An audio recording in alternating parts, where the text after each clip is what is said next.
జయశంకర్ భూపాలపల్లి జిల్లా రేగొండ మండలం ప్రాథమిక ఆరోగ్య కేంద్రంలో కంటి వెలుగు కార్యక్రమంలో భాగంగా కళ్లద్దాలు పంపిణీ చేశారు. ఎమ్మెల్యే గండ్ర వెంకటరమణారెడ్డి ఇక డిఎంహెచ్ఓ శ్రీరామ్తో కలిసి కళ్లజోడులను అందించారు.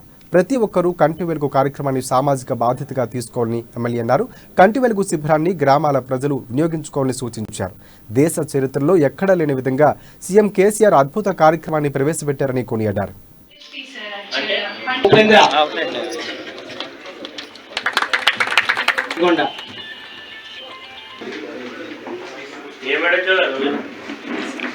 జనవరి 9వ తారీఖు నాడు ప్రారంభమైనటువంటి కంటి వెలుగులో ఆ రోజు పరీక్ష చేసినటువంటి వాళ్లకు అందుబాటులో ఉండేటువంటి అద్దాలను ఇవ్వడం జరిగింది.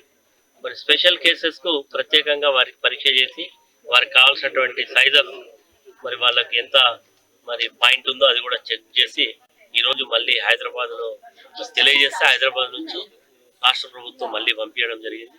ఈ రోజు గ్రామాలలో ఎవరికైతే గతంలో రిపోర్ట్ ఇచ్చారో వాళ్ళందరికీ కూడా ఈ ఒక్కరోజే దాదాపు 1300 చిల్లర అద్దాలు పంపిణీ చేస్తా ఉన్నారు.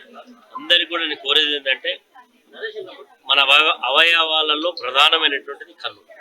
కానీ కన్ను విషయంలో నిర్లక్ష్యం కొంచెం ఏమైతే లేనటువంటి ఒక భావన. దయచేసి కంటి వెలుగు కార్యక్రమాన్ని